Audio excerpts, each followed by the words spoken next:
Okay, I take the opening mantra.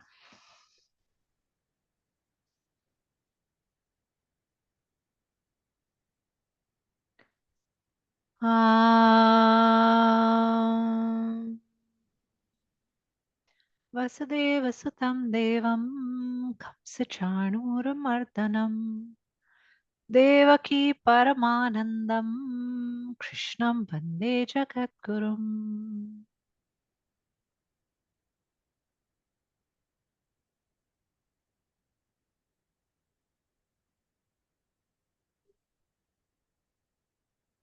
All right.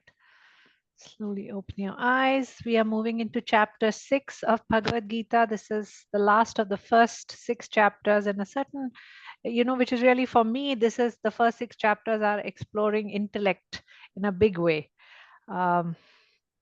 So this is dhyan meditation. So see, dhyan, as all of us yoga practitioners know, for us, this is meditation. I've said this earlier also, if you look at it from the Vedanta perspective, and when it's a lot about contemplation. Okay. When they say meditation, they mean contemplation, even though they use the word meditation. Okay. That's something that just be clear on that.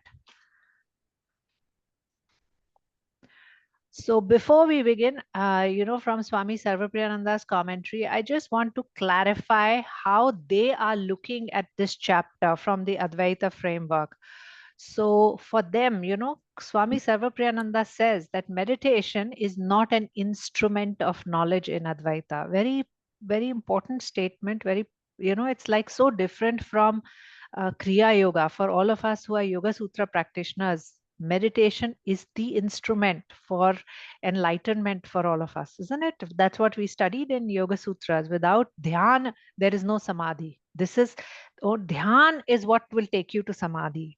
But in Advaita, they say meditation is not an instrument of knowledge. Okay, just so that you are very clear on the frameworks. See, this is just for physical structural understanding purposes. Ultimately, it is your practices. Everybody understands it. This is, I'm just clarifying so that if you study from different perspectives, if you come across commentaries, at least you understand where is it coming from. Not that one is right and the other is wrong, nothing like that. Everybody needs a structure to approach a particular matter, a particular issue. So this is their structure. What do they say about meditation? So Swami Sarvapriyananda says it is not for moksha. In fact, he says no practice. It is not for knowledge. So what is the source in Advaita? They say Upanishads are the source of knowledge. They are very clear. It is Shravana, Manana, Nididhyasan, and we will start with Upanishad. It means that they are starting with thought. What is Upanishads? It is a whole set of thoughts, correct? These are sets of thoughts and ideas which has been given to a practitioner, and the practitioner is being told, go ahead and explore these thoughts and ideas so that you will experience Advaita, so that you will come into enlightenment. What does Maharishi Patanjali says? Drop all thoughts. There is no need for any thought. There is no need for any preconceived ideas. There is no need for you to understand what enlightenment is. Begin here, begin now with what you have. And then he gives us the technique of Ashtanga, the Ashtanga method. You just do yama, niyama, asana, pranayama, pratyahara, dharana, dhyan. That which is enlightenment, that which is samadhi will happen inside you. You do not have to follow any preconceived thoughts. You don't have to follow any established ideologies. Upanishads are established truths. They are saying you will start with thoughts. In yoga, we say drop all thoughts. Just to clarify difference, because we are all yoga practitioners. We all study Yoga Sutras. So just for clarification purposes, okay? So for them, it is Shravana, suno, in sub thoughts ko suno. Then you contemplate on it. And then you try to apply this in real life, nididhyasan, okay? Upasana is a preliminary practice in Advaita Vedanta. Upasana is action.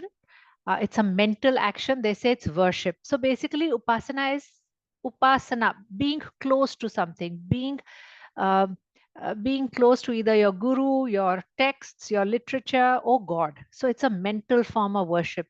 These are the ideas that are the kind of sangati you keep. Okay. Nididhyasan is advanced practice. It is profound and repeated meditation. Now they use the word meditation. It is not meditation. It is strictly speaking in English, it is contemplation on the Mahavakyas. You don't meditate on Mahavakyas. It's loosely put. See, but the word meditate then is being very loosely used. It is actually contemplation. You concentrate, you contemplate on the Mahavakyas of great Upanishads. This is their approach. You contemplate on Upanishads. We are saying nothing. There is no thing. You just work with your body, you just work with your breath. This is Yoga Sutra paradigm. They're very different. Okay. One is with thought, one is saying drop all thoughts. Your thoughts is what has created the problem in the first place. Get thoughts out. Okay. There is no need to pay attention to your thoughts. You just stay with the sadhana, no matter what thoughts are running in your head. Very different. Then, so in Advaita Vedanta, they are contemplating on Mahavakyas that art thou to realize the identity of Atman. That is why, you know, in the previous chapters, if you remember, sometimes Osho says कि आपको सुन सुनकर भ्रम होने लगता है कि आपको सब समझ में आ गया है. Because you keep hearing these Mahavakyas, you keep hearing these Upanishads, you keep hearing these talks again and again, and then you fall into this zone. I know it, but there is no experience, there is no anubhav. You simply know it intellectually, and that can be a trap for some people because it's such a slippery zone, such a transparent sort of a glass between knowing and really knowing. See, one of the ways, those of you who have experienced death of a loved one, if you have experienced death, we all keep hearing of death, you know, this person's parents died or what. We feel that we understand it. Huh? You know, if somebody's parents died, this is how they feel till it happens to you. Then you realize for the first time what death of a parent means. It is not, you think you know, but till it happens to you, you will never know what that person knows, what that person goes through. We think, ha, aisa hota hai, ye hota hai. No, when you feel it, it makes a difference. That's something which I really experienced, you know, as I went through some of these situations in my life. Okay, so Swami Sarvapriyananda very clearly says, not breathing, not kriya, not surya namaskar, no amount of religious practice is going to take you to this ultimate state of samadhi, to enlightenment, to advaita. He says meditation is required but needs preparation. Again, you know what he means by the word meditation, I would translate it to contemplation. I don't know how he is using, he keeps using the word meditation, but that's thinking about things is not meditation for yoga practitioners. Just be clear on that. He is saying that karma yoga is foundation for meditation. So when he is saying meditation, he is more connected to Sankhya system, meaning there is nothing to do. Basically, meditation in their context is nothing to do. There is nothing to do. You simply sit. But the problem is, are we capable of simply sitting? No. The moment we sit, we have so many thoughts running in our head. So he says you need karma yoga first. Their framework says you need karma yoga to purify the mind. Otherwise, the mind is not going to let you sit. Okay. So there are people who say that, oh, it's very easy. I can simply sit. You know, if that is meditation, I can simply sit. But Ramana Maharishi just did that. He did not do any action. Why are you asking me to do so much action? Why are you asking me to do this and that? So this time, even when I was there for Sadhguru Darshan, he touched upon it. He said, yes, Ramana Maharishi sat.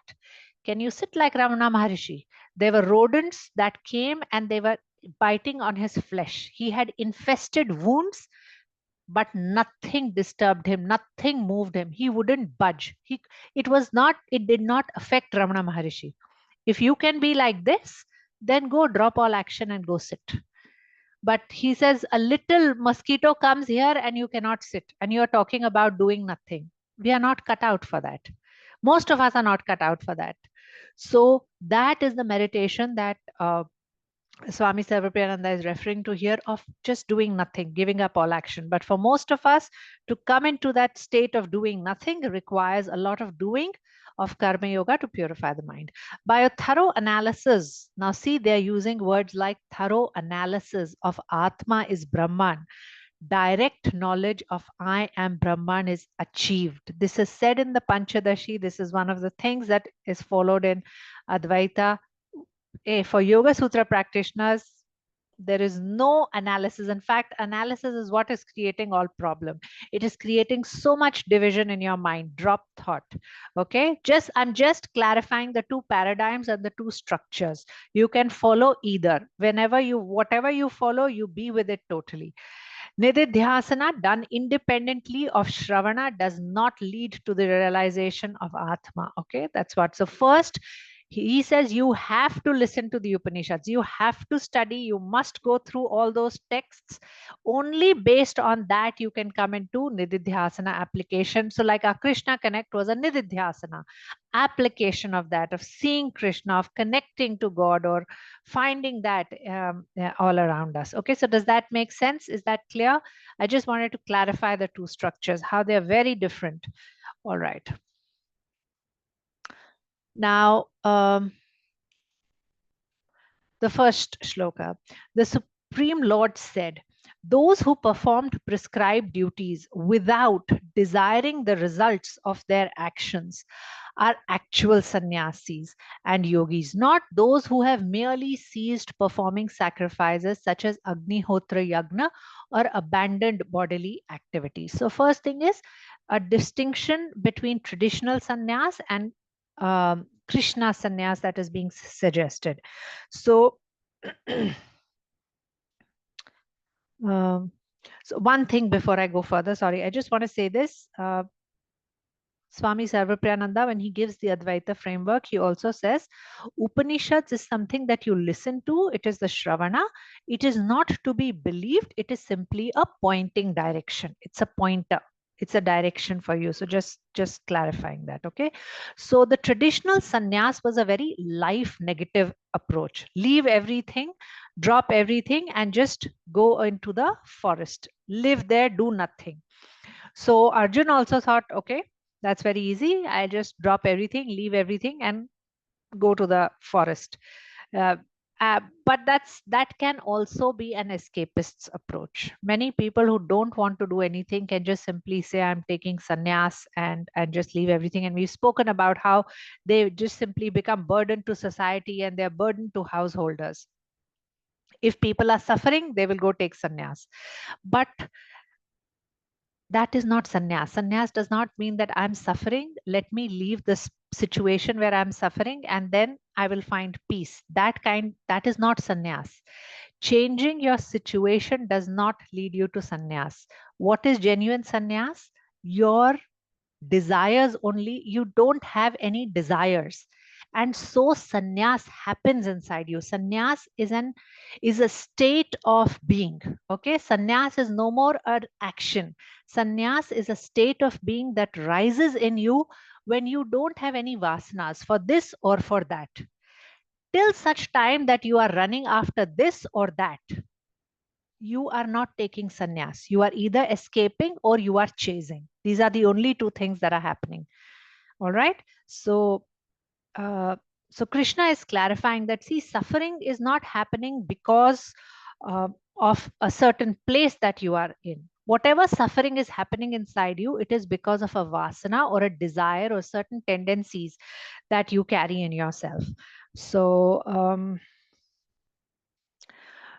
and we all have a tendency to run after desires. So, Osho says कि अगर आपने किसी इच्छा के लिए, if किसी इच्छा के लिए इच्छा छोड़ी गई तो इच्छा कहाँ छोड़ी? करेक्ट? किसी इच्छा के लिए अगर इच्छा छोड़ी गई तो इच्छा नहीं छोड़ी गई ना? You are just leaving one desire for another desire, which means desire never left you. So you have never come into sannyas, but you think that your action is making it sannyas. No, your action does not make it sannyas. So giving up a desire for a desire is not giving up any desire at all. So, okay.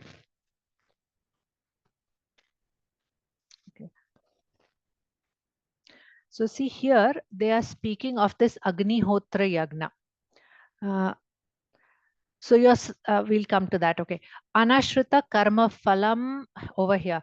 So sannyas happens when it is not motivated by any desire for result of activity. When you are simply engaged in action, but no vasanas rule you. You are not doing it for a particular result. The one who is running away into the forest because he is unhappy with the situation life has thrown him in is still chasing a particular desire. So true sannyas is that which is not motivated by karma phal. So how can that happen? Do we know an action which we engage in if we are not motivated by its result? We all are working because we need the money, we want the status in life. So we all engage in action only because we are motivated by its result, isn't it? So if we can be assured of whatever it is, you want this much bank balance in your account, you will have this, will we still continue working? So so Krishna sannyas is something like this. He says you have a boat to row, you keep rowing the boat but not to get to any shore. You simply row the boat. Now this sounds bizarre to us, no? Why will I simply row the boat? How silly is that? If I'm not moving in any particular direction, if I'm not going to get to the shore, why row the boat? This is how most of us are. We will stop rowing the boat. He says you row the boat and enjoy the process of rowing the boat. If you can do this, then in that moment itself, sannyas can happen for you.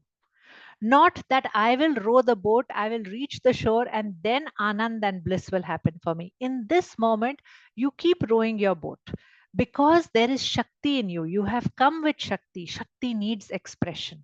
We all are human beings. We all have come blessed with Shakti. Shakti cannot just stay like that. It will find its expression. We all are finding expression for our Shakti through the work that we do. Either it's the job that we are engaged in, many of us who have artistic pursuits, people who are dancing, who are singing, or engaged in any particular activity. It's or we are studying, reading, contemplating. This is an expression of our Shakti. Shakti wants expression. It will do that. So you just enjoy that process. This is what he's saying. And if you can come into such a state of being, then in this moment itself you will come into sannyas. It's not a destination where you have to reach. So he says having hopes and desires does not assure fulfillment of desires. uh, Rowing your boat may not take you to the shore, but the one who rows his boat without the thought of reaching the shore, for that person, the middle of the river itself will become the shore. So Sadhguru also says that the path or the process itself can be your destination. So sannyas is not about giving up life. It is about anand in life, in this moment itself. And as long as you keep your fist tight, I want this is my desire, you're chasing something, sannyas cannot happen inside you. The chemistry of sannyas cannot happen. Sannyas is a chemistry. Sannyas is a state of being that happens on you. It's not a decision that you take. It comes to pass in you if you rise into certain state. So as we go further into the slides, Osho will say how he explains the science behind sannyas, how it happens, what is the formula that takes you there. Now, you see in this shloka, if you notice, there is this word niragnir, okay? Uh, so not those who have merely ceased performing sacrifices such as agnihotra or abandoned bodily activities. Niragnir मतलब जिसने fire को छोड़ दिया, जिसने अग्नि को छोड़ दिया. So why is there this reference of Agnir? Okay, before that, just going through these points I picked up from Osho. So he says मन का काम है इच्छाओं के जाल निर्मित करना. जिसके पास मन ना रहा वो सन्यासी हो गया. As long as you have desires, you cannot come into sannyas. Correct? So, and the mind, what is the purpose of the mind? What is it that the mind does? Mind is running after whatever it finds enchanting, it is always running after that. It is charmed and it is creating desires all the time. See, if you sit down also, or if you travel, you just wherever your eyes go, it is just popping new desires inside the head, isn't it? This is the job of the mind. It is simply creating desires. And he says, if you can just get rid of your mind, Osho says it like that. He says, if you can get rid of your mind, you will come into sannyas, because then now you will not have any more desires left. So Osho says that, Krishna has great confidence in the purity of a human being. He says, you yourself are very pure. It is just that these desires have created this dust on the mirror of your mind. If you just clear up all this, you will come into sannyas. And sannyas is everybody's right. Everybody can come into this. So um, so this I explained. Wherever there is Shakti, karma will be present. It is the way Shakti manifests. Only that which is worth doing gets done by a sannyasi. Now, this is the difference. See, Sadhguru also says, no, that you must do that. See, doing something that you enjoy doing, that's an intelligent thing. But doing something which is needed is a genius. That is really ingenious. Many of us can do many things. But if you're going to put your Shakti into everything, then you may not be able to put it into what is truly needed. So this is where, you're not ruled by desires that, okay, I feel like doing this, I will do this. I feel like doing that.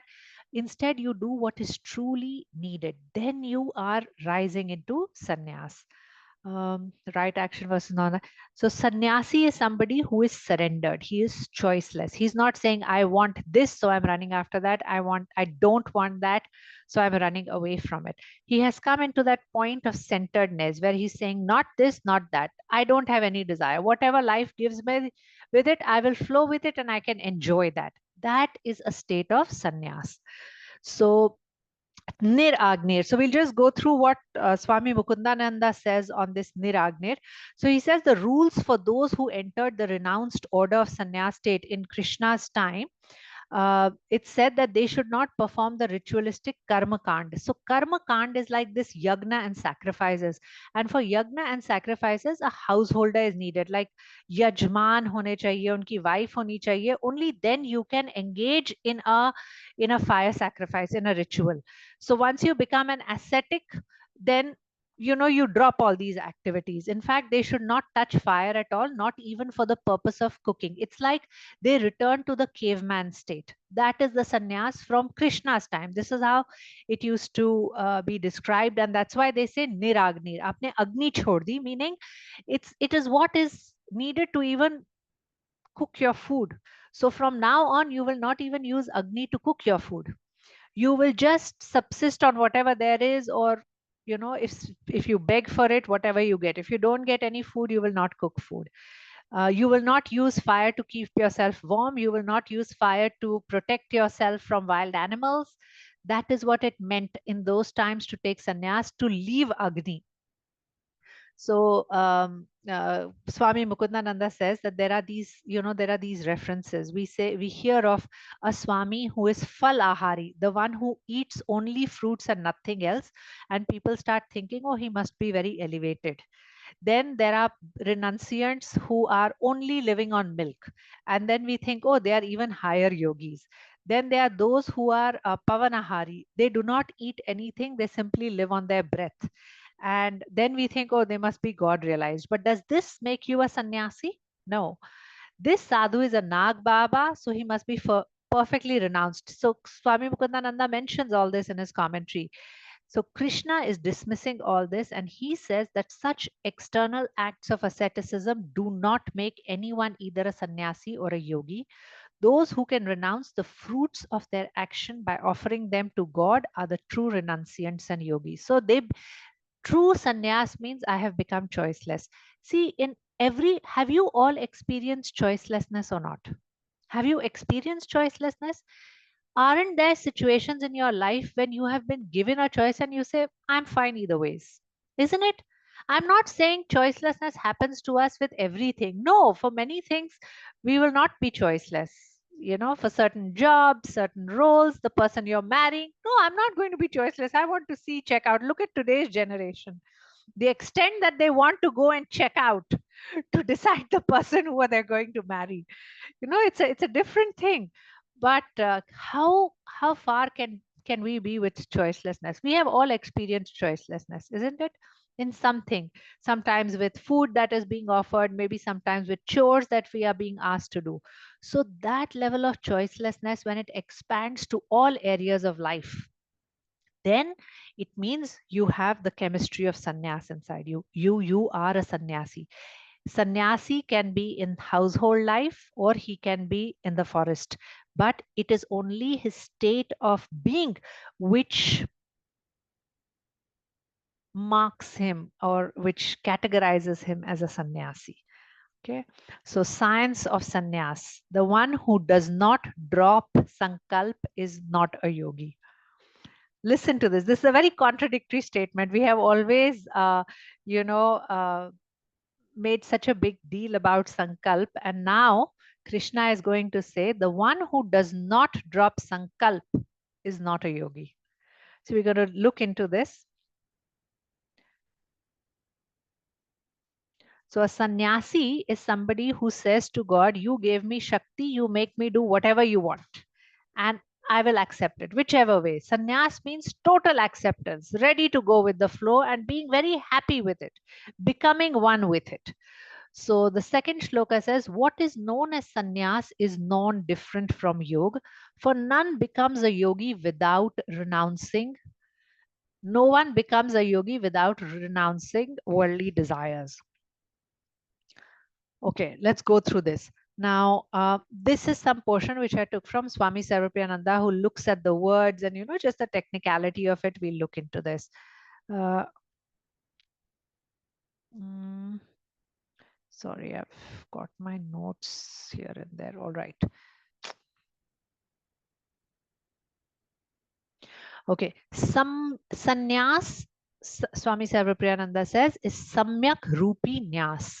Sannyas comes from this. We know nyasa means to give up, okay, and balanced giving up. It's something like that. So he says the word sannyas is rooted in this. Then he uses the word samyak kalpana. Samyak kalpana means to take up an object and think well of it. I want it. This is samyak kalpana, isn't it? See, I am the creator of my own life. We studied this. We've done this. Those of you who've done in engineering, I'm the creator of my own life. So I pick up an object and I say, I want this.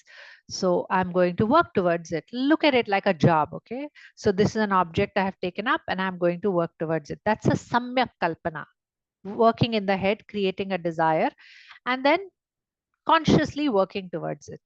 Nyasa, I told you, is giving up. Now listen to this. Swami Sarvapriyananda says Sankalp is root and it gives birth to desires. I think it works vice versa. When Osho explains, he says it is because you have desires, you take a Sankalp, which to me appeared more logical. It is because I have desires and I want to fulfill desires, I will take a sankalp that I'm going to do it. I will put my will into it and I will go after it. But he says sankalp is the root and gives birth to desires. Never mind. It's just that both are connected and they are interchanged. They're connected with each other. So,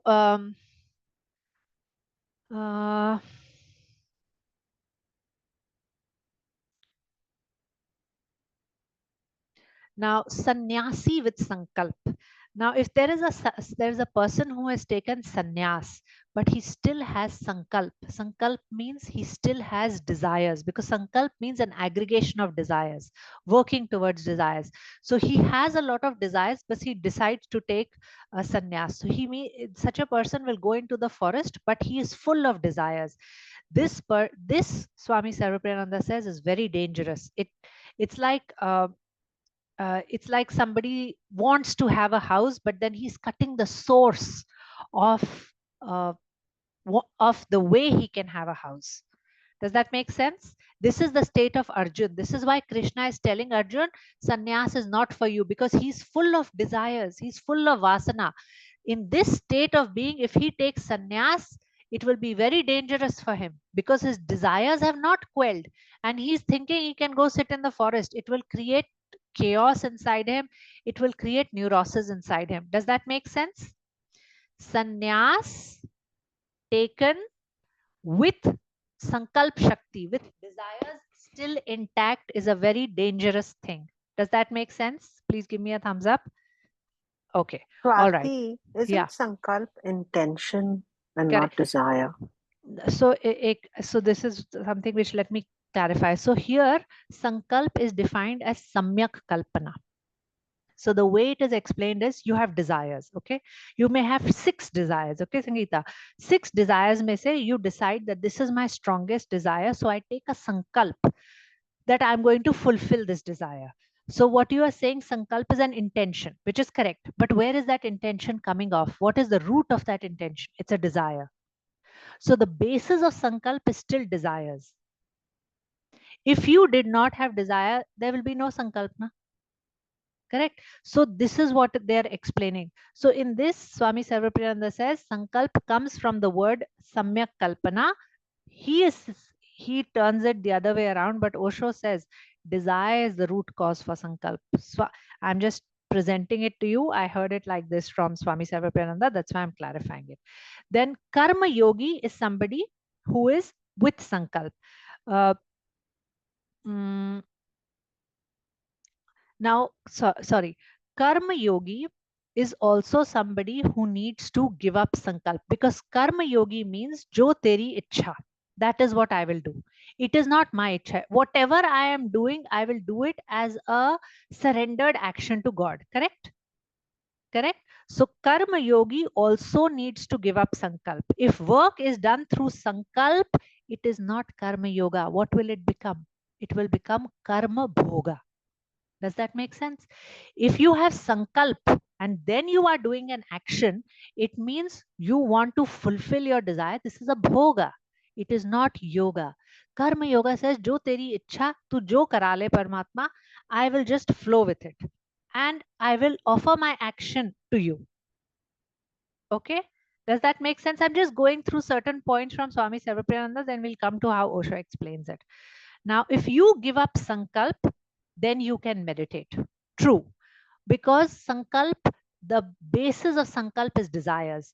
Only if you can give up desires, you can meditate. Because if you're going to the mountaintop and you have lots of desires and you think you're going to meditate, your mind will keep throwing all that at you. How can you meditate? You'll not be able to sit. That is why in Advaita they say, first purify your mind. So do karma yoga to purify your mind and then you meditate. Make sense? Right. Then, so he says it goes, so he gives this link: sankalp, desires, kama, and therefore karma. Osho says kama, desires, therefore sankalp, which sounds more logical to me. Kama, sankalp, and therefore karma. This is how we go. So sannyasi gives up the whole thing. Sannyasi is out of this web itself. He's dropped this. उसके desires ही खत्म हो गए. Then karma yogi gives up sankalp but continues with action. That is the difference between a karma yogi and a sannyasi, as in the one who has gone to the forest. Okay, this is how he explains. So then somebody asked Swami Sarvapriyananda, what about the sankalp that we take for puja? So then Swami Sarvapriyananda says that is okay, that is done just for the blessings of the god. It is not for worldly gain, so that's all right. Um, then he says about desires, and he says it is also about a journey from mind to the heart. So Advaita, very knowledge based phenomena. It works on the level of the mind, but desires are popping also from heart all the time, likes, dislikes. How can you come into centeredness from that, with all this scattered desires in the heart? So then he says, for the heart, you need devotion, you need bhakti yoga to sort of collect all those scattered desires and direct them towards God. So these were questions that he was asked when he was talking about sankalp and desires, and I just wanted to present that to you. Have I made this clear? So a um, sannyasi and a karma yogi do come into the same state because they don't have desires. One continues in the world of action. One goes into non-action and sits in the mountaintop, but they are both without desires. Therefore, they can be called as sannyasis. Okay. And going into sannyas, which is the traditional sannyas with your desires intact, is very dangerous, which is what Krishna is preventing Arjun from. Now we'll look at how Osho has explained this. So Osho says sankalp is a decision to move intensely towards fulfillment of a vasana. True? All of us decide to do because we want to move towards something. Okay. This sankalp is what we call will, and this is what we ordinarily we are always trying to strengthen sankalp, isn't it? हम बच्चों को भी बोलते हैं have will power. What is this? So what Krishna says, it appears very opposite. What are you saying? You're contradicting. This is not how it should be. We all should strengthen our sankalp. Now you're saying drop all sankalp. This is बहुत उल्टा लगता है, but this is how it is. So when we take up a sankalp for our desires, if we accomplish it, we feel like we are something, isn't it? We feel, okay, I've done this. I decided to do my PhD. I accomplished it despite all the hardships. I made a decision that I will, move my location. It was so much effort, but I made it happen. And then we feel like we are worthy. There is some substance to us. We are good at something, isn't it? So when sankalp is involved, when will is involved, desires exist and ahamkar also exists. Do you see? Sankalp will strengthen desire, will strengthen ahamkar, and without ahamkar, sankalp fructification will not happen. So will or sankalp means that ahamkar and desire both exist. Now, if desire exists, sankalp will exist. If a desire finds root in your ahamkar, see, we have 20, 30 desires, hundreds sometimes, hundreds of desires float in our mind. But many desires are simply like wish, oh, I want to go to New Zealand. Oh, I want to, whatever. Oh, I'd like to learn guitar. So many desires are floating in the head. But not every desire latches on or goes so deep that it becomes part of will, isn't it? Only some desires become so intense that will and desire gets attached. Only when desire is intense, then will and desire will get attached. So sannyas is not sankalp, it is surrender. Just be with this statement. We will explore this further.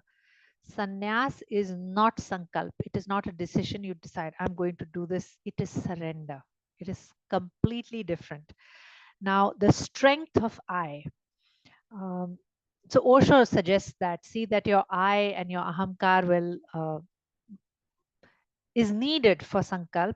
And he said, in language, you cannot do without I. He speaks of an experiment, and he speaks of certain practitioners who began to watch how many times they are saying I in a day. And they were shocked at the number of times they were saying I. He said, of course, that is the limitation of language. How will you work without saying I? I to bolna padega. But he says, just keep it as part of language. Don't let it go very deep inside you, because that becomes like the soil into which desires will latch and sankalp will be born. This is the science of non-sannyas. Do you get it? Desires are there. There is the ahamkar which is sitting there. Desires will fall inside.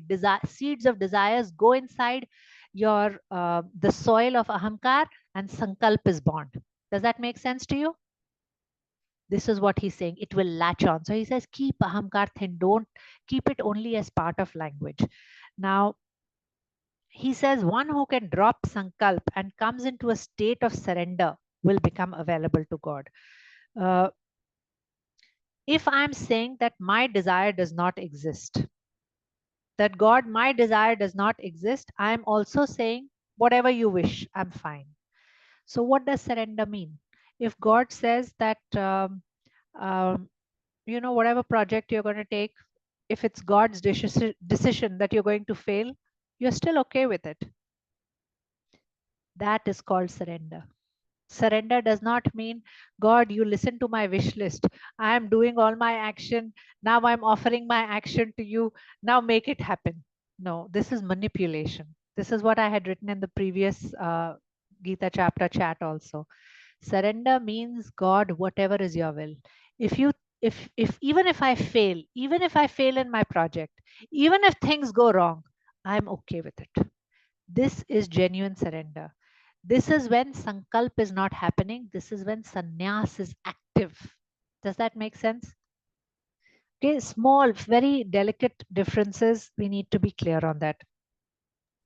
Yeah, but So, that doesn't mean that you won't take action, right? Like, if you have to study for an exam, you can say that I surrender the results of the exam, but that doesn't mean you won't study. say No? that again.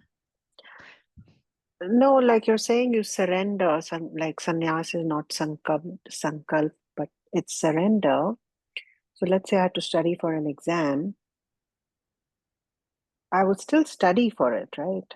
Correct. I mean, if I had to give an exam, I would still study for it, but I would surrender the desire for any particular result. No, I am totally surrendered. I am not even choosing to study. God wants me to study, so I'm studying. I don't care about results. That is sannyas. Both fine differences, Sangeeta. See, normally in our average talk, average Gita class talk, we are told this. You simply do your action, and that is fair for general public. That is how they will talk. Otherwise, how will they explain? See, they will say, uh, तुम फल की इच्छा मत करो, तुम अपना काम करते जाओ. But what Osho is speaking is very high level. It's a transcendental level. He's saying, I am surrendered. भगवान तुझे जो करवाना है करवा ले मुझसे. I have Shakti inside me. You make me do whatever you want to do. Just doing for you is my bliss. I don't even care about the result. Doing is my bliss. So, like this example of what you are saying is correct. This is what is generally explained in Gita class. I must study because only if I study, I will get good marks. This is true. This is statement one. Two, Gita will come in and Gita teachers will come in and say, yes, you must study. And as part of Karma Yoga, you must simply be engaged in study and offer the fruits, leave the results with God. Tomorrow, God gives you 0 exam. How will you feel? Will you still feel elated? Suppose tomorrow, despite 100% hard work, you get only 5 out of 100. Will you still celebrate? Will you still be happy that you had an opportunity to do this for God? There is a difference, Sangeeta, बहुत fine hai. It's a certain level of immaturity and mature. When you become mature, you will say, I don't even care if I got 5 out of 100. Just studying for it was such fun. Let me change this example to project. Many of us and our workplaces may have gotten into projects, or many of us may have got engaged in certain activities. Even at home, like even in your community, you may be engaged in certain activities which were just such fun to put together. Maybe nobody showed, maybe you didn't have much audience, maybe only 2 people came for the whole show you put up, and whatever. I'm just giving, if you were engaged in a project just because I have energy and that energy wants expression, and now I am engaged in this only because I just love God and God wants me to do this. I will happily do it. I don't even, my mind doesn't even go towards result of action. I am so absorbed in the activity. See, once you're absorbed in an activity, you will automatically be 100%, isn't it? You will automatically be totally involved. But your mind does not go to results of action. If your mind is going towards results of action, you are not surrendered. You think you are following karma yoga path of surrender, पर वो थोड़ा immature है, Sangeeta. Look at it very carefully. It is for an immature. Just see it. It's very, it is not the highest. It is not transcendental. Osho is giving you an insight into the transcendental aspects, which I really don't find most Gita commentators talking about. Many people are just like, obviously, because it's being open to average public, so they want to give them something to work with. So they will talk like this. Very valid, very correct. Otherwise, people will get confused. Samajh hi nahi aayega. It needs a certain maturity of intellect also to understand that, and some experience, some sadhana. But does that make sense? Am I making myself clear? It's Swati, I not. think, sorry, the line that you said to me that makes most sense now in terms of what you're trying to explain is to take the I out of my, like the I should be limited to my language, but it should not be internalized. Yes. That's it for me. That's the way I'm Okay. understanding it. Okay, that is right. But I want to make this very clear and everybody should understand this. I am doing an action now simply because doing the action is my bliss.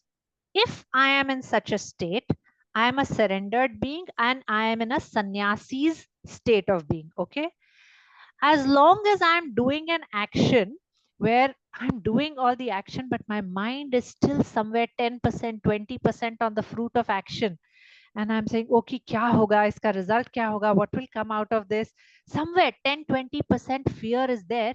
Then I tell myself, no, see, I studied in Gita class now. We can only do the best we can and we must just surrender. This is how more 90% of us will behave. 99% of us will behave like this. Isn't it? Some 5% fear exists. So we will say, okay, God, I will surrender my action. None of us are in sannyasi state. We are all like this. I'm also like this. But just for understanding purposes, understand what a sannyasi is. A sannyasi is not like this. He does not have this 5% of thought also going towards fruit of action. The action itself is bliss for him. Agar nahi hua, he cares a damn. Nahi hua to nahi hua. But his involvement is, he's 100. If there is 100% quantum of energy, many of us are 90% towards doing the action. Those of us who understand, who've studied, who are sensible, mature, most of us who are like, most, I'm speaking of you and me, okay, we will be 90-95%. We are really involved with the action, we are doing our best. But 8% our mind goes, okay, what if it doesn't happen, what will be the result, what if it doesn't go the way I have planned? Then we, to calm our mind and to make it peaceful, we say, I will give the results to God. Isn't it? Most of us, even I'm like that, I'm not saying that. But what Osho is saying is that a human being who has come into sannyas, 100% is only on the action. He does not go, or even the thought of or the fear of what if there's a failure, or should I be surrendering to God? There is nothing to surrender. I'm already surrendered. What more is there to surrender? I am surrendered in my mind, body, emotion, energy, 100% to God. I have not even kept 5% for myself. If in this moment, see, this comes back to that example of that man on the boat, and he tells his wife, you remember the sword? He puts the sword to his wife, and his wife starts laughing when they are caught up in a storm. And he asks her, aren't you afraid? So she says, you're my husband. What is my problem if if you have the sword in your hand? Nothing will happen to me. So he says, why are you worried then? God is there. That kind of a human being is a surrendered being. That kind of a human being is a sannyasi. We are not in a sannyas state. We are not sannyasis. Even we are householders. We are working towards sannyas. But we are not there yet. Does that make sense? Does it clarify? Sangeeta, did I Yeah, clarify? I think what you're saying is that when we get to the point where there's no rag dvesh, there's no preference of one outcome versus another, Yeah. then you are at a higher vision where you see, where your vision lets you see that this is just a swing of like from one end to the other. But when you're at the higher vision, you see that there's no preference of where the earth is, like where things are going in the universe, because the universe balances itself out somehow. So there's no need for you to have a preference. But that still, like, I totally, I think I get it, but then we still aspire to have more like sattva within us, right? We prefer to have sattva within us and people around us, and the sangha and the sangat, and so we have preferences. As long as we have preferences, that means we have likes and dislikes. If we have likes and dislikes, that we mean we are concerned about the outcome. Yes. But when you're talking about the surrender that you're saying, is that vision that sees that tamas is as good as sattva, asura is as good as deva, like, you know what I'm saying? I think that's where this is coming from. Yes. Um, So let me put it, what you're saying is right. So from our perspective, this is how we will look at it. Osho is giving us an explanation from a higher perspective, from Krishna's perspective. So a surrendered being is someone who is in love, who is in devotion to God, who is in devotion to universe. Usko vichar has got nothing to do. Now vichar, see वो निर्विचार state में आ गया संगीता. हम बोलते हैं ना समाधि, निर्विचार समाधि, वो निर्विचार स्टेट में आ गया. वो सोचता नहीं है सत्वा तमस रजवा, कुछ फर्क नहीं पड़ता.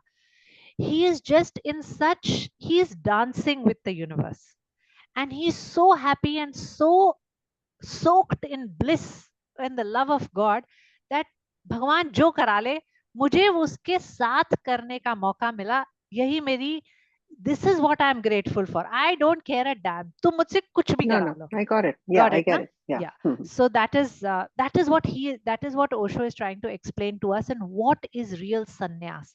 That is real sannyas. That is real surrender. Ek second. Now where have I gone? Share. Sorry.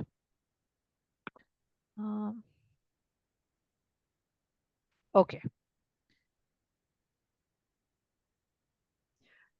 So arriving into a state of being that other than acceptance, I am nothing.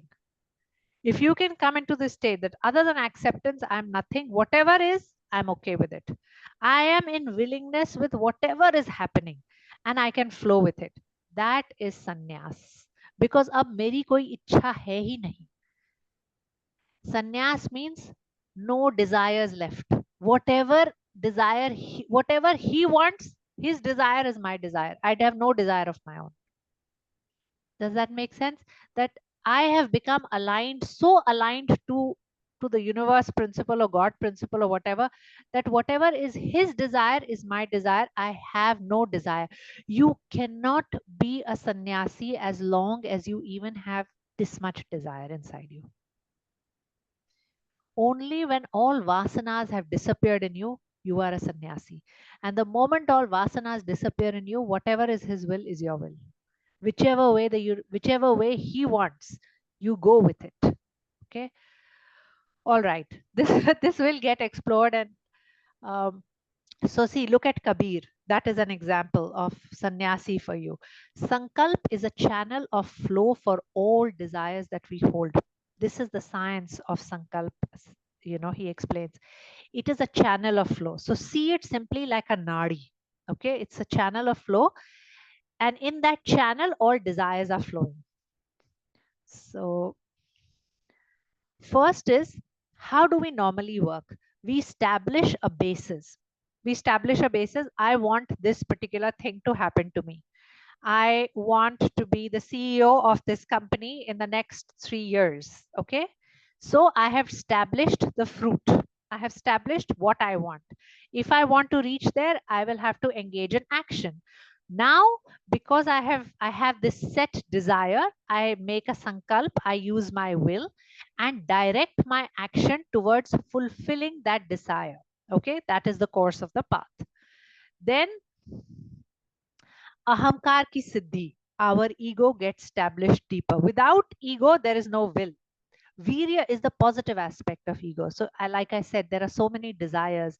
Seeds of desire fall into the bed of ahamkar and sankalp is born. So sankalp, will. Without ahamkar, will cannot exist. Do you see? They go together. Without ego, will cannot exist. You need to say, I can do it. I will do it. And nothing wrong with it. Nobody is telling you to give it up. Please strengthen that first.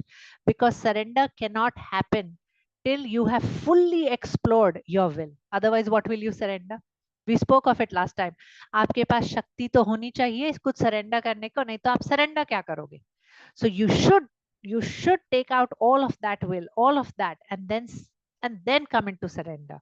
Otherwise, there's nothing to surrender. Kuch bhi nahi hai. Then that is a lazy person. Laziness is not surrender. Please remember that. Surrender is a leap of faith. It's big trust that you drop everything and leave it with him. But you have done everything. Your will has gone to its peak and then it breaks like that. So will, what is will? Will is ahamkar plus desire. Correct? Sankalp is ahamkar plus desire. It makes us something. No, now I am worthy of something. If you drop sankalp, what are you saying? You're saying, other than acceptance, I'm nothing. One more thing. Don't think you can drop sankalp. Don't think you can make an intellectual decision of, I will drop sankalp. It doesn't happen like that. Dropping sankalp is a chemistry that happens inside you once the will aspect has hit its peak. And it has gone to such a point that beyond that, there is nothing. Automatically, it will fall off and you will come into surrender. You will come into that state. But till then, you have to keep pushing it. So, or unless you are the devotional kind who doesn't even walk this path, he just comes from the path of emotion and love, that is different. Okay. But I'm speaking of people who are, most of us are like that. We work with will and it has to reach its peak before it can drop. To drop ego, start with step 1, Osho says. Drop attachment to the fruit of action. So this is what Sangeeta was saying. We're slowly working towards it. We're trying. This is the sadhana. So what Sangeeta was speaking of is the sadhana that we do. That yes, consciously being aware of it and working towards it. But Osho was trying to explain what is that state of sannyas. Okay. Now, one thing that he says in this particular explanation, he says, "Sukh ka sambandh karma mein ras lene se hai." The karma itself should become very juicy, very enjoyable for you, not the fruit that I'm going to suffer for 20 years, run around like crazy, accumulate so much wealth, and then I will go travel the world. By then, you don't even have the body left to travel the world. So, karma itself activity itself should become so juicy for you. And Osho has, of course, said that, modern psychologists differ with Krishna's suggestions because according to Freud, and we spoke of it, there is no point beyond desire. Only through desire and achieving fruit of desire, one can experience happiness. This is what Freud says. Now, we also discussed in the last few classes where Freud is saying that there is that, everything is basically dukkha. Through psychology, they are making sure that people don't fall into neurotic levels of unhappiness that they want to commit suicide. General levels of unhappiness is acceptable. It is okay. This is how human beings are. Modern psychologists say that. But there are enlightened beings like Krishna and Buddha who are saying, no, you don't have to live with that norm. There is something beyond that. If you walk the path of enlightenment, there is something called as anand and bliss, and you don't have to go through dukkha like that. So just wanted to clarify. So Osho says the opposite of sukh or happiness is not dukkha. What do you think is the opposite of happiness in the context of Bhagavad Gita? He says the opposite of happiness is ichha, desire. Okay. Now, this is something which I wanted to, so see, this is in favor of ahamkar. This is in, why ego is also necessary. And we have spoken about, don't say ego is a bad thing. It is necessary. Ahamkar is necessary because it is what gives you will. It is what gives you strength. First, you have to become full and concentrated there. Only such a person can fall into surrender. Only a man like Arjun can come into surrender because his will and his sankalp is amazing. That man has come into such a state, he's ready for surrender. But if you have never even practiced sankalp, what surrender are you talking about? Don't think laziness is surrender. This is very important. You don't want to do anything, so you say, oh, I'll surrender to God. No, that surrender is no surrender. It's just laziness. You don't want to do anything. That's all. So, and then, yeah, and then you are expecting God to take care of you. Tomorrow God makes you fail, you will blame God also, isn't it? That kind of a person who doesn't want to do anything. So Osho explains that will is the protection for self-preservation. So he says our will is an arrangement to save ourselves. And we all have this seed within us. So what are we trying to save? The seed within us is searching for the right earth. Through sankalp, we are trying to protect. What is a seed? A seed is desire, isn't it? All In the context of Yoga Sutras, we studied we are made up of seeds. What is a seed? Seed is desire. So ahankar, which is the soil, so far our desires are just falling into the soil of ahankar, and sankalp is being used to give it manifestation, correct? So Osho says we are all born with these seeds, and till such time that we find the right soil, it is all right to go ahead with this and keep working with this. Through sankalp, we are trying to protect this, and we fight with others to protect ourselves. Sannyas is a jump in the inner security. He says there will be a time when you will find the right earth, and that right earth is dharma. When you can drop all these desires, you can come into surrender. When you are with a man like Krishna and he's telling you that this is the situation, this is the greatest opportunity for you, Arjun, to fight a battle like this. Now is the time not to keep protecting yourself. Throw away your fear for security. See, he's also trying to save himself. No, that is why he wants to run away, because he doesn't want to face this nonsense of wanting to fight his own. So he's trying to protect himself and he wants to run.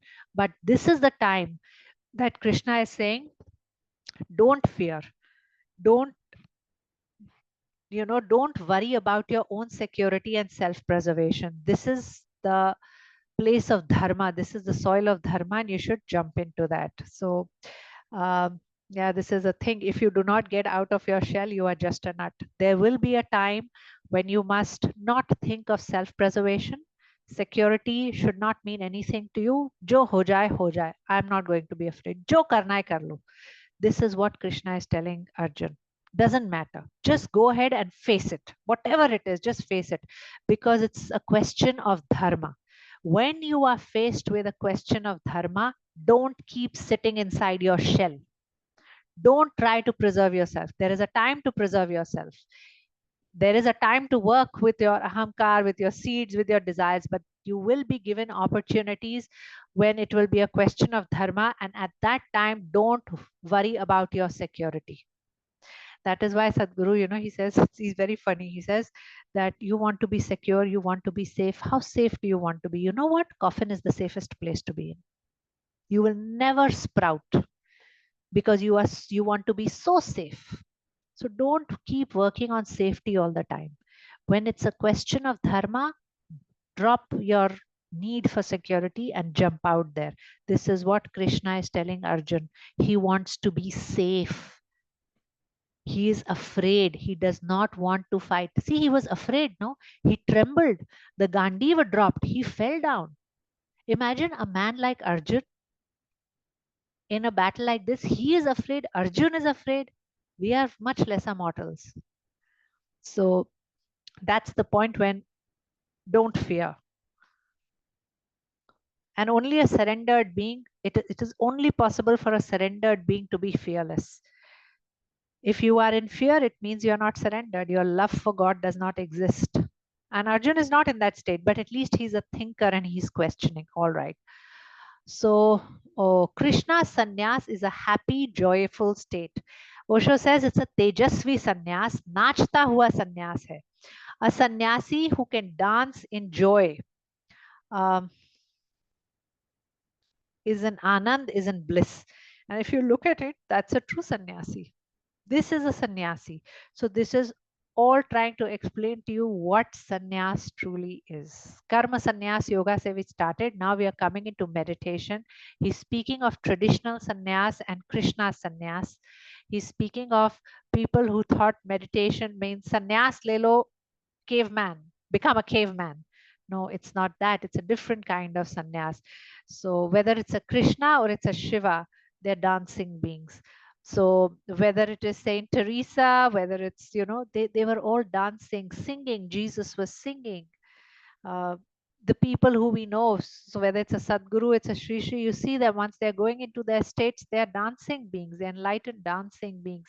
Chaitanya Mahaprabhu, who began with very sharp and keen intellect came to a point where he dropped all those books and all that knowledge and just began with singing and dancing. And he created clubs all around Calcutta where people would gather together to just sing devotional songs, sit around, just chant the name of God and sing and dance. And that's when you come into, and that's an expression of surrender. So this is something which I wanted to point out, remind actually. We studied this in chapter 5 where Swami Mukundananda speaks of the two kind of Vairagya. One is Falagu Vairagya, where worldly objects are seen as objects. Objects are seen as objects of Maya. And therefore, you believe that you should renounce them because they are detrimental to your spiritual growth. That is one kind of vairagya where people think, oh, this is all material, this is all Maya, I should not get into it, I'm going to run away from it. That's Falagu Vairagya. Yukta Vairagya means that this Maya is also an expression of the divine. This material energy is also an expression of Krishna. So what is there to shun in it? There's nothing to shun in it. Embrace this also. That is called Yukta Vairagya. Living in the world, being part of it, but not being compelled by it. And in the later chapters, Krishna speaks of how Devi Shakti is his energy. This Maya, this is Devi Shakti. And that's another manifestation of who he is. Okay. Now, to the soul who is aspiring for perfection in yoga, work without attachment is said to be the means. So if you're working towards yoga, work without attachment is, then you will come into yoga, correct? Don't be attached, you simply be engaged in action. To the sage who is already elevated in yoga, tranquility in meditation is said to be the means. So it's like the karma yogi and the sannyasi kind of path. We look at this. Now,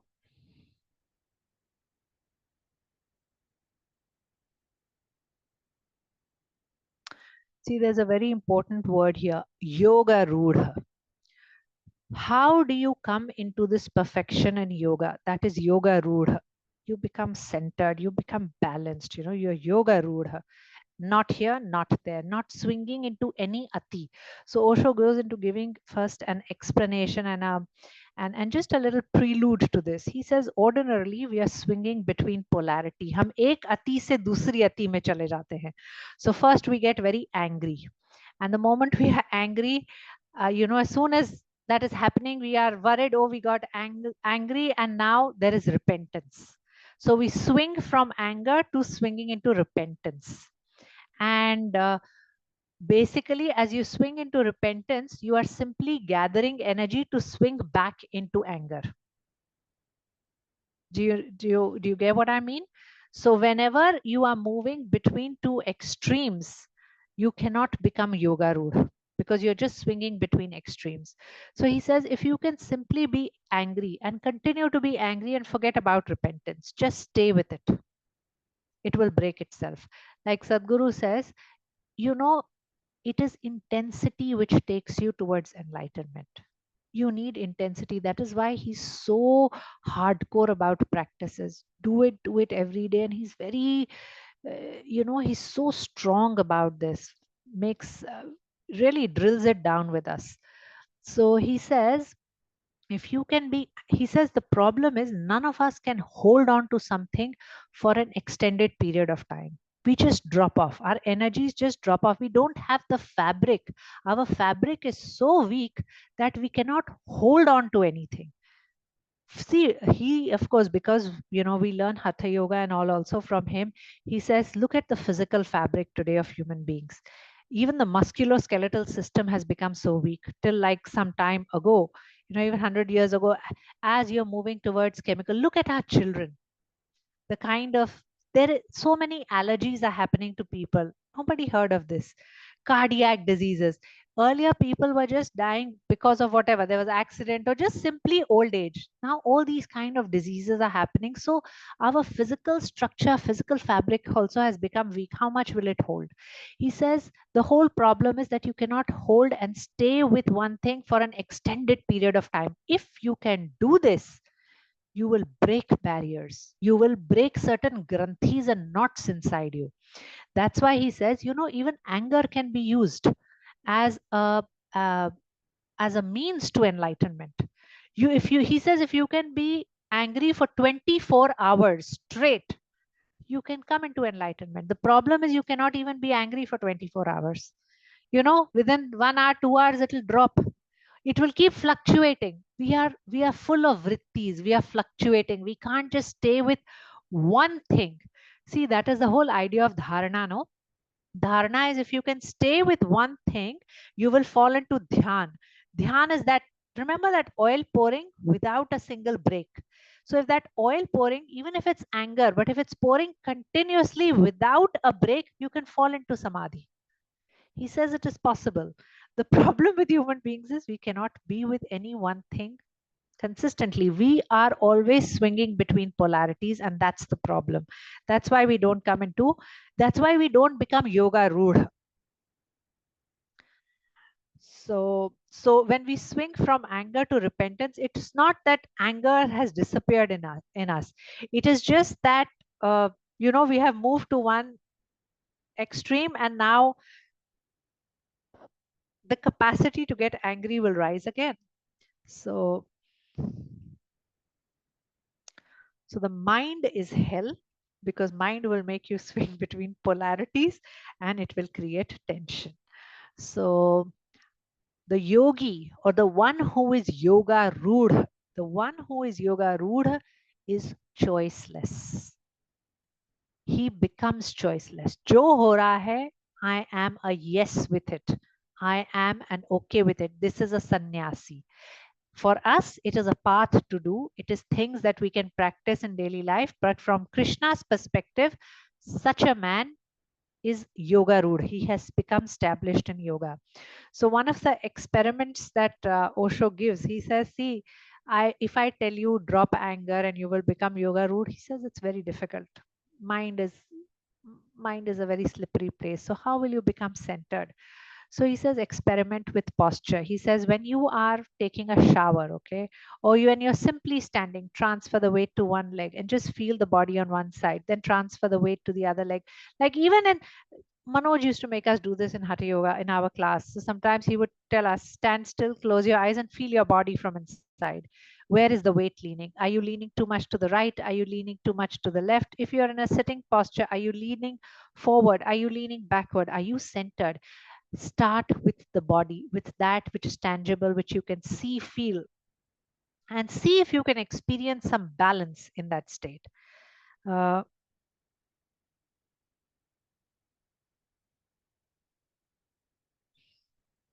He says mind is burdensome. To come into a center between likes and dislikes, it is very difficult. He says you don't even know why you like somebody. He says you walk into a room and somebody is dressed in a certain way, speaks in a certain way, and you feel attracted or you feel a certain affinity with him. So he says that the mind first makes the decision, and then we look for an intelligent argument as to why we like or dislike. But the mind has already made a decision that I like this person or I dislike this person, and that is based on past samskaras. You don't know what baggage you're carrying. This one looks like a bearded person, a Muslim. This way, this must be a terrorist, whatever. People have all kinds of things going on in their head, or things that you are carrying from past lifetimes. So he says to become choiceless between likes and dislikes is difficult. Start with the body, experiment with the body. Now Swami Mukundananda,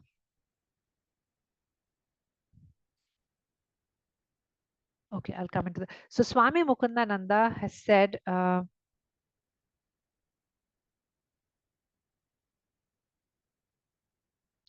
this is not important. Now, okay, Samatva Buddhi, Nirvichar state. This is what Yoga Rudha means. Samatva Buddhi, Samatva, a state of balance, a state of centeredness. So someone has asked Osho that nirvichar state is no thought. It's like no desires, whatever is, I'm okay with it. Nirvichar samadhi, if you remember from a Yoga Sutra. Everybody is yawning. Everybody's getting sleepy today. It's a daylight savings. All right. So, Nirvichar state, which is no thought, and no sankalp, which is no choice, are they different or same? Somebody asked Osho this. So Osho begins with a prelude. He says you have to understand there are three types of people. The first set of people are buddhi oriented, they're intellect oriented, they live in vichar, thought ke jagat mein rehte hain wo log. People like Einstein, they are not concerned with desires so much. They are just, you know, uh, they are they are really about in vichar. For example, he gives this, he says that if you tell Einstein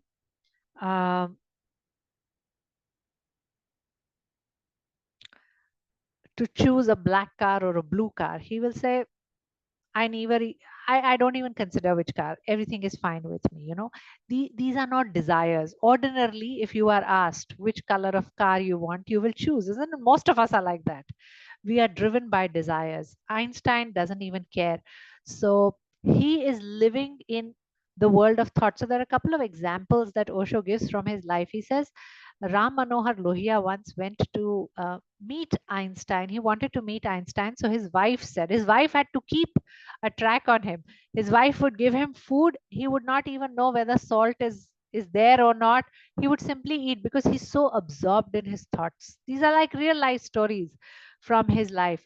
So his wife told Ram Manohar Lohia, you must come at this time. Don't even be 5 minutes late, because if you're 5 minutes late, he will go in the bathroom. You will not catch him. So Ram Manohar Lohia comes and he's like 2 or 3 minutes late. So his wife says, oh, you've delayed. He is in the bathroom now. Now, sorry, you missed your appointment. So Ram Manohar Lohia says, it's okay. He's in the bathroom. How long will he take? 30 minutes, 40 minutes, I can wait. So she says, no, you don't know how long he will take. So he says, no, he's maximum he will have a bath 1 hour. I can wait for 1 hour. So she says, no, sometimes he comes out of the bathroom without even having a bath because he's forgotten. So he says, wo karte kya hai bathroom mein? Wahi jo, whatever it is that he keeps doing all the time, he's thinking. So he'll go there, he will lock himself for 6 hours and he has forgotten what he's there for. There's another story about him that he's sitting with his friend, you know, in the drawing room, and it's 12 o'clock in the night, and his friend is checking the watch. Einstein is checking the watch. It becomes 1 o'clock, 2 o'clock, and the friend is wondering, you know, he's not leaving, and Einstein is still checking his watch, and he's very hesitant. The friend is very hesitant that how to tell a man like Einstein, you know, please, you know, why don't we pack up now and why don't you leave? So finally, Einstein says at around 2 o'clock, aren't you planning to sleep? So his friend says, that is exactly my question to you, that aren't you planning to sleep? So he said, oh, I was waiting for you to leave and then I could go to sleep. He says, no, this is my house. You are the one who has to leave. So this is a man who is so absorbed in his thought. Usko material jagat ka kuch hosh nahi hai. He's not connected with it so much. He's not desires these things. It's irrelevant for a man like him. So such people are living in buddhi and intellect and vichar. Then there are people who are living in vasana. 99% of the people are like this, who are like Arjun, who are living in vasana, who are living in desires. So, see, ordinarily we may have a vasana for a big house, right? We want a bigger house, so we think about how to get a bigger house. I will have to do this. I'll have to finance here. I'll have to search this, whatever. A person like Einstein will not have a desire just for a house. In fact, even his desire of vasana may be motivated by his thought or vichar that his laboratory is not big enough. So it is directed by his thought. It is not desire itself. Does that make sense? Yeah. So Krishna is telling Arjun, if you can become equal between two desires, if you can balance between two desires, which means if you become choiceless, not this, not that, you can become yoga rudha. So then there are people who live in the world of emotion. So, you know, Omar Khayyam has said this in his Rubaiyat, and I'll read out. If there is a shady tree, a pitcher of wine, and my beloved, you are near, and a book of poetry is nearby, then I have conquered the whole world. And then nothing else is needed. Sometimes we will read songs from a book of poetry, sometimes we will drink wine, and then we will fall asleep, immersed in an embrace under a starry sky. A shady tree is enough. There is no desire for a big house. This type of person, Omar Khayyam is talking, is an emotional kind of a person. He lives in the world of bhav. These are also very few people. 99% of people are sitting in vasana. Now, from thought to thoughtlessness, how do you become yoga rud? In that, he says you need awareness of thought. You have to be aware of the thoughts and then you can become centered. For a person who is between emotion and non-emotion, it needs mindfulness. So, you know, Osho says that this is called samyak. It is right mindfulness, which means that if love is rising in you, you see that, oh, I'm feeling, I'm I'm experiencing love. He says emotion is so thorough, it is so transparent that the moment you see that love is rising in you, behind that you will notice that there is hatred. And suddenly you will become balanced between the two. That emotion is like that, that the moment you are seeing anger rising in you and you have noticed with samyak smriti bolte hain wo se, samyak smriti, right mindfulness, you notice that I see anger rising in me. Behind that, you will notice repentance is there. It's transparent. He says emotions are transparent, and you can come to that yoga rudh state between those two, and you will come into nirvichar because of that. Then there is desires. So no attachment to the senses or the actions. At such a moment when these two attachments are no longer there, such a person is said to be in yoga. We are acting only because we have attachment to our senses, isn't it? My sense will feel so gratified if I have this house, and therefore I engage in action to buy this house. So if you are not attached either to the action or to the sense, you will become centered between the two. You become yoga rudha. So but Osho also says that desires are like stones. They are non-transparent and nothing can be seen through them. It's difficult. The door is very thin.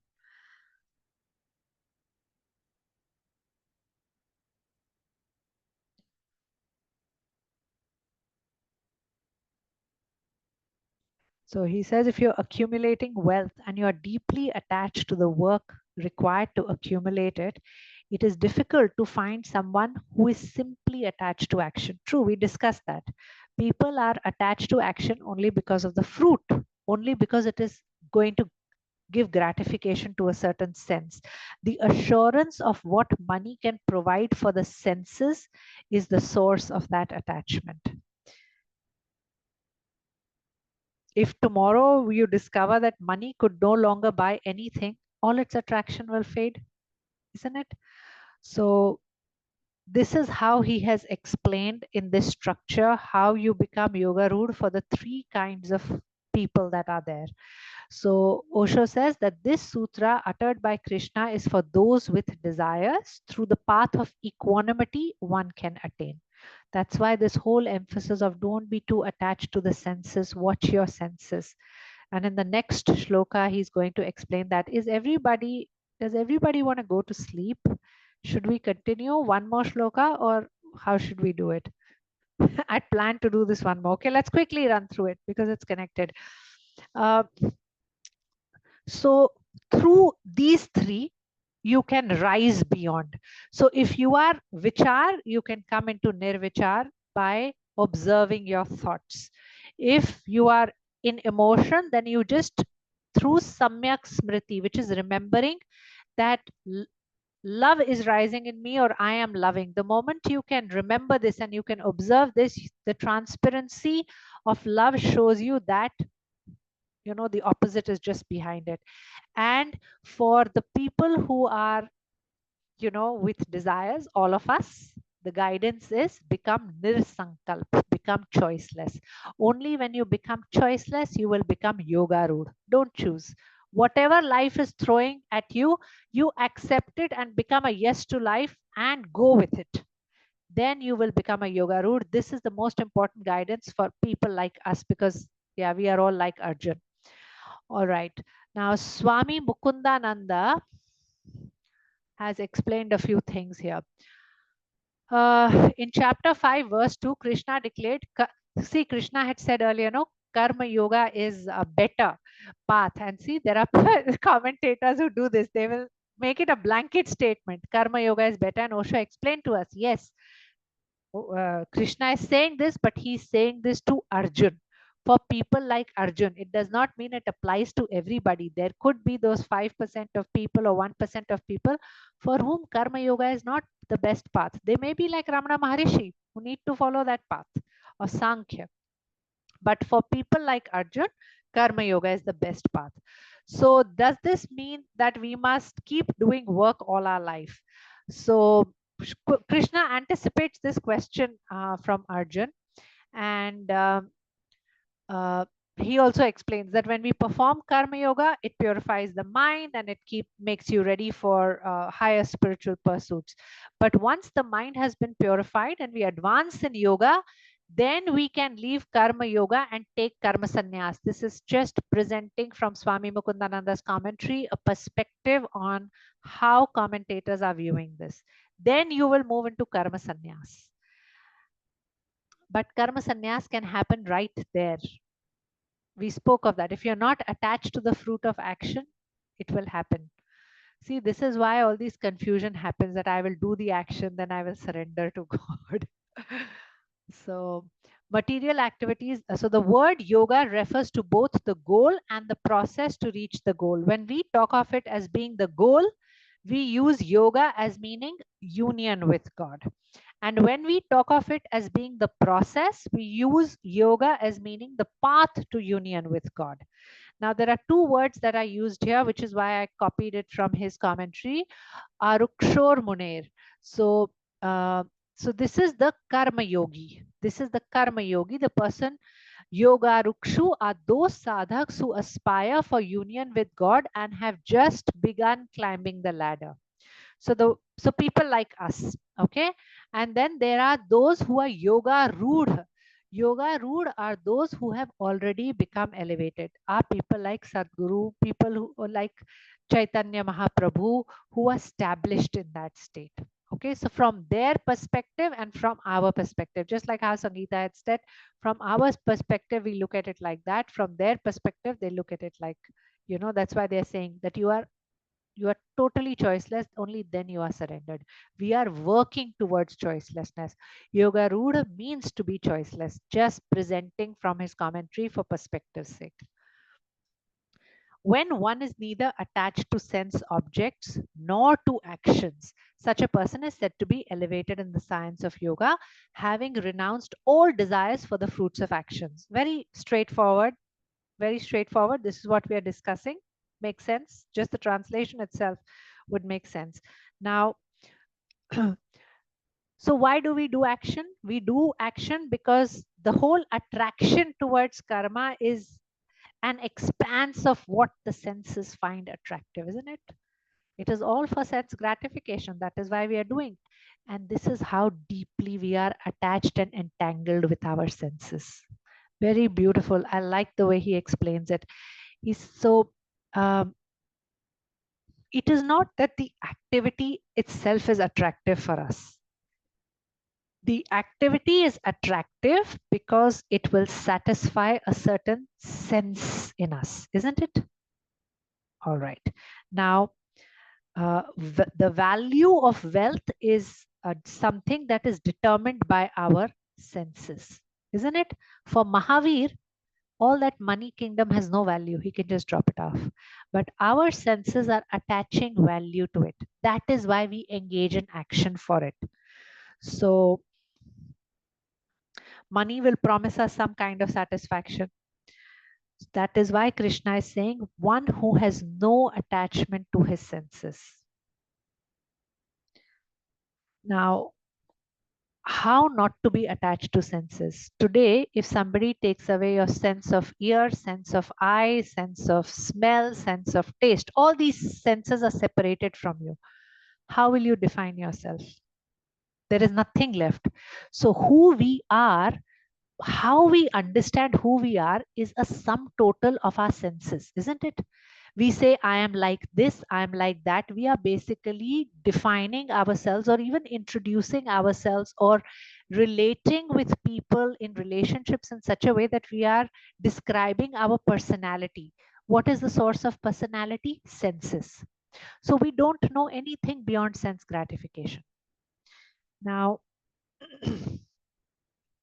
so if all the senses are taken away, nothing will remain. If the hands are gone, even more goes away from us, isn't it? How do you know who you are? I know myself as myself because of how I feel, how I taste, how I hear, how I see things, isn't it? If all of that is cut away, then who am I? I don't know. I'm nothing. Suddenly I'll say I'm nothing. So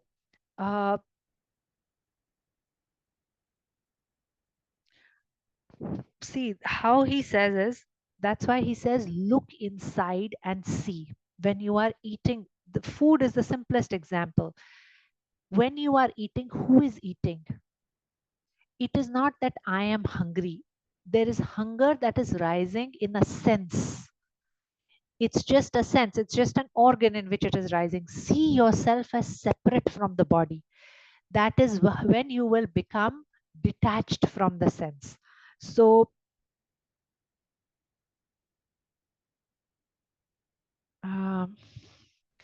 see, it's like, so he gives this example of food. He says, see, food no longer in our world, food does not even have connection to hunger. Many times, food has become a mental luxury. Many of us are thinking about food even when we are not hungry, isn't it? There are times you see yourself walking around in your kitchen and you have some mithai or whatever you are fond of.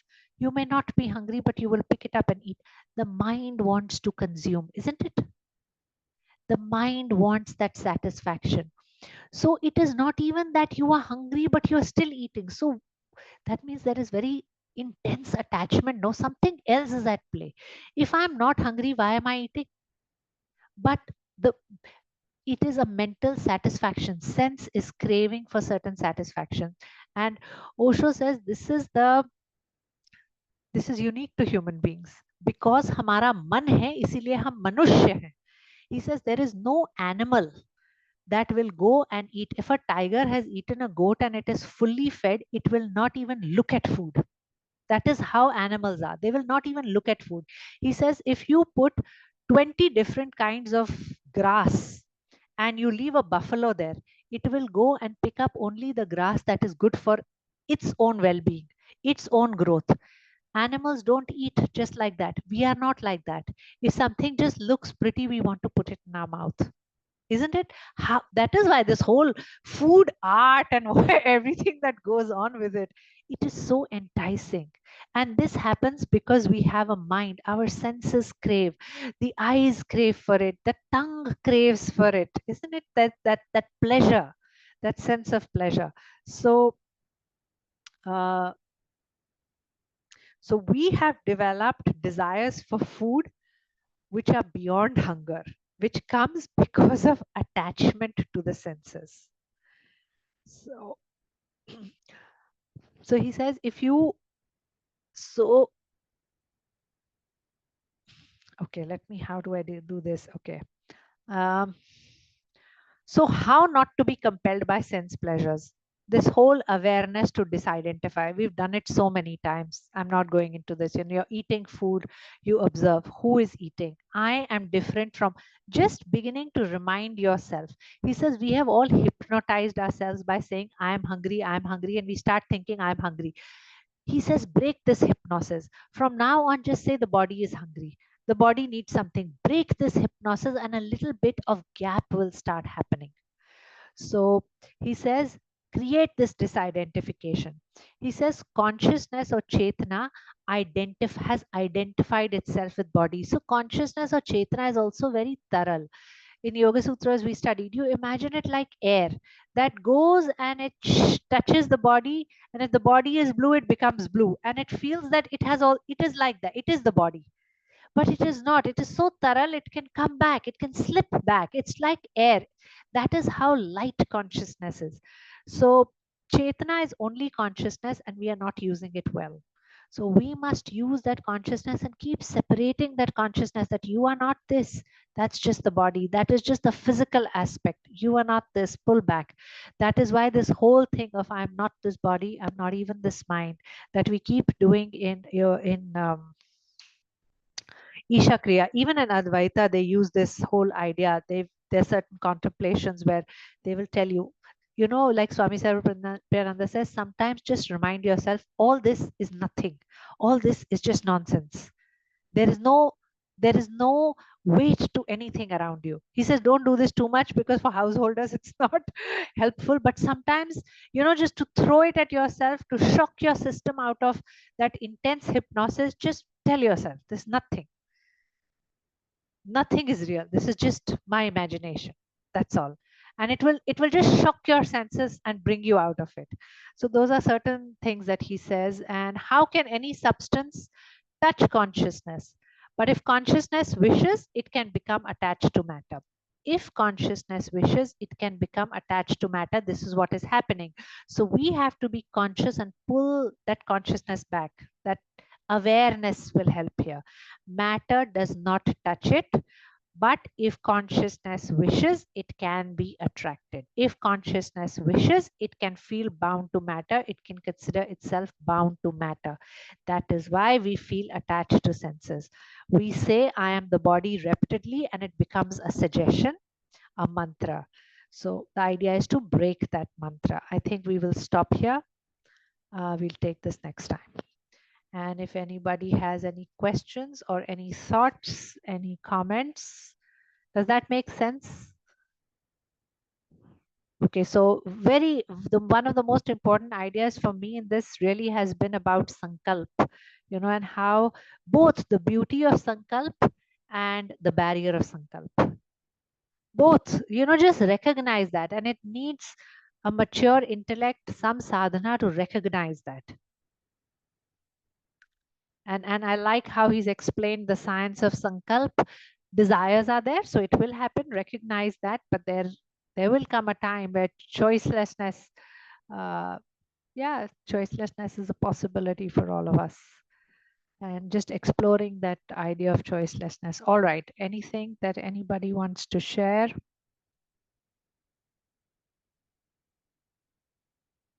No, we're good. We are all yoga rudha. You know, even the word yoga rudha is so nice. Like sometimes Manoj used to do this, and I think there's another teacher. One second. All right. So, you know, you just repeat the Sanskrit word sometimes in your head to sort of hypnotize. Just stay yoga rudha, and that will help something, because they say Sanskrit is a language that if you speak in that language itself helps with your evolution. That is how the sounds in Sanskrit are structured. So Manoj used to do this in Yoga Nidra for us. He would just repeat certain Sanskrit words again and again and again. And just there are like suggestions which keep going into a certain energy field in your mind. I'm not sure, but try it. Sometimes it helps me, rarely, but I don't even remember to use it. But sometimes, yeah, I've used it, and it just like, you know, just centers you. Like for me, it's really been asana, just visualizing myself in Padmasana, just visualizing myself there. Suddenly, it's like Padmasana is like a locking in of my body. I've locked my feet, I've locked my hand, and it feels so nice. Suddenly, no outside influence can touch me. It doesn't stay very long, but for a few moments, it just gives me a little break and a gap when I feel things crumbling, or I feel myself, you know, leaning too much or moving in a direction that is not good for me. So then to pull back, it's almost like a you know, on the go pratyahara practice. Just pull back, cross into Padmasana, lock myself. then I'm locked. Then nobody can touch me. Nobody can make anything move out of me in a certain, because sometimes you can be compelled. Sometimes people can take you in certain directions. You don't want to go, but you're not able to hold yourself back. So I found that very helpful. Like my lotus, just visualizing, not even doing, just visualizing and locking, tightening and pulling back. Just see yourself pulling back. Draw myself into myself. So, okay, anybody else? I've been talking nonstop. No, nothing? All right. Let me take a closing mantra.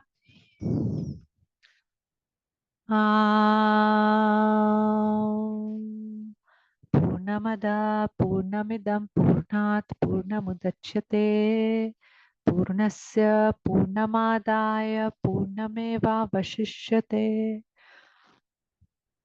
Om Shanti Shanti Shanti. Om Shri Krishna Arpanamastu.